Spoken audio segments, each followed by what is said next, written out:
First of all, congratulations to Clemson. Told Dabo after the game, and it's true. Heck of a performance by those guys to be able to come into this environment at night and come out with a win. Goaty performance by those guys. Really disappointing performance by us tonight. Knew the turnover battle was going to be critical in this game. Dabo will tell you that's kind of been the story of their season and the story of our season in a lot of ways as well. And 2 turnovers in the first 3 plays of the game. About the worst possible start you could have. Proud of our guys for the way they responded to the adversity early in the game, coming back and tying it up, and just really disappointing. Offensively, they had 3 field goals. Last year we gave them 7 points and really gave them 9 points with the pick 6 and then the safety that we had last year. This year we give them 7 as well. And defensively we played well enough to win. Held them to field goals. Weren't able to create as many takeaways as we would like. Give them credit for protecting the football, but just a really, really, really tough night offensively. The biggest concern going into this game was our ability to run the football and protect the passer, because they're loaded on the defensive line, and like I told you guys earlier this week, probably the 2 best linebackers tandem is the best linebacker tandem that we've played all season, and we were nowhere near good enough offensively tonight. Just couldn't make enough plays and didn't win the turnover battle. And when you do that, it's going to be tough to win. It's a hurting locker room in there as well. Feel so crappy for our seniors right now to not be able to give them the finish that they deserve this season. I'm proud of the young men that we have in that locker room, without a doubt. They've shown that time after time throughout the season, and we got it to, everyone had won 3 straight coming into this game and got it to the final round 12, if you will, and we just couldn't get it done. So apologize to, our fans did their part tonight. Talked about making Gamecock walk bigger and louder than Gamecock walk bigger and louder than ever. Feel like it was. Talked about making this stadium louder than it's ever been, and I'm not so sure it wasn't. I mean, it was awesome out there tonight. But in the end, they made enough plays and really played well defensively. Questions? Raise your hand, we'll get a microphone to you, David. So, no, it's just, right after the game, but just this season, was there one, overarching problem that seemed to be in the way that said that's why we're not getting over the hump and having the success that we thought we could have?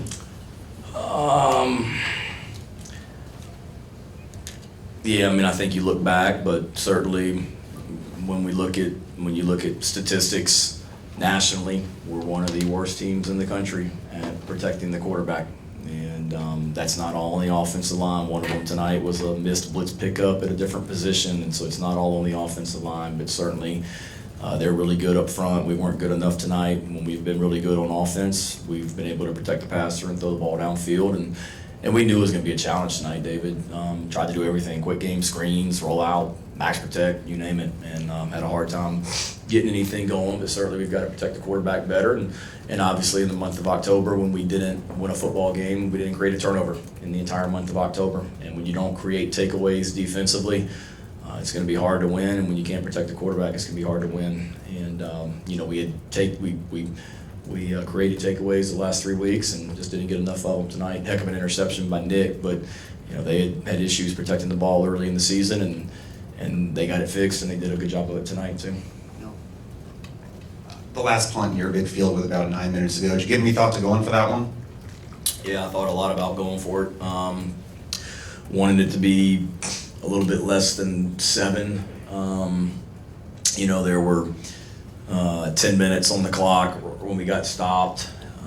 We had timeouts left. We had a chance to pin them down there in the end zone by the cockpit with 10 minutes left. If it had been less. If it had been under 9, if you're an analytics person, people say don't punt down 2 scores under 10 minutes. And not that we were basing the decision off analytics, I wasn't, but I just felt like we could get them backed up in there and have a chance to get the ball back. And we got field position. It had been a field position game all night, and we had crappy field position most of the night, but I thought that was an opportunity to pin them deep, get a stop, and hopefully get the ball back with field position. And hindsight being 20/20, you go for it. But Alan, when you're 2 of 13 on third downs, it doesn't give you a ton of confidence going forward on 4th and 7 either. But at that time, I felt like the best thing was just to put our defense back out there. They were playing their butts off, and see if we could get another stop. Defensively, just the turnaround the last few weeks, and what can you say about what you got from those guys tonight and keeping you on the game? Yeah, they were awesome. We kept putting them out there, and they kept making stops. Obviously, we knew they were going to come in and try and run the ball. They were down 2 of their top receivers, and we knew that going into the game. So we felt going into the game that they were going to run the ball. The quarterback's a good runner. He showed that tonight. We had a hard time getting him in the game, and I think this is 2 straight weeks. I don't know what they did the week before, but I know last week all 3 of those guys, the quarterback, Shipley, and Mafal, had double-digit carries, and they did again tonight as well. But having said that, never felt like we were making stops, and they were 7 of 16 on third down, and our defense played well enough for us to win. Like I said, when you hold the other team to 3 field goals, you feel like you have a great opportunity to win a game. Go to the left hand. You're good? Okay. Gene. Shane, what would you say, how would you describe the overall state of the program right now? And you're about to go into transfer season. Where are you guys in the SEC pecking order as far as what you can offer transfers and recruits NIL-wise? I'm not going to get into NIL right now, Gene. If you want the state of the program, I'll tell you that it's as strong as it's ever been, in my opinion. We got a hell of a recruiting class coming in here. We just started 5 true freshmen this year throughout the season. We went through some lumps this year. We lost 12 players to season-ending injuries, 6 of which were offensive linemen. That's not making excuses. It is what it is. I don't know if you saw before the game the committed prospects that were out at midfield with me. It's a pretty freaking big-time group of players that are coming in here next season.